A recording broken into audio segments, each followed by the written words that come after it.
Iddoon ammatti argamu kuni qabrii qalloo Bareentoo Oromooti. Qalloo Bareentoo Oromoo jechuun abbaa afran qalloo, abbaa namoota afran qalloo dila kana jechuudha. Warreen ardii addunyaarra biyya keessaa fi biyya ala jiraatan hundi isaanii qalloorraa dhufanii. Qabriin qalloo godina Harargee Bahaa aanaa Kombolchaa yookaan Markaa Raafuu jechuudha. Ganda yookaan araddaa qallii jedhamtu keessatti kan argamudha. Qabriin kun egaa maqaan qabduu wanni qabrii kana beeksisu hin jiru.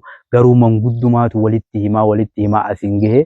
Kana booda immoo qabrii kanaaf barbaachisu haala kanaan jiraachuu yookaan haala kanaan osoo dhaloonni hin beekne haala fakkutaa kanaan jiraachuu osoo hin taane namoonni waan kana hojjechuu irratti humna qaban qabrii sana dhufanii laallatanii asxaa isii barbaachiftu kunuunsa isii barbaachiftu godhanii qabriin tuni maqaa wajjin akka namni biraatillee yoo dhufee bakka kana daawwachuudhaaf afadii qabaatu taate haala kanaan dhufee osoo burjaajoyne akka namuutiifuu ifa ta'utti qabriin tun akka ijaaramtu warri waan kana ijaaruu dandeessan akka dhuftanii ijaartaniin dhaamsa isinii dabarsuu barbaada.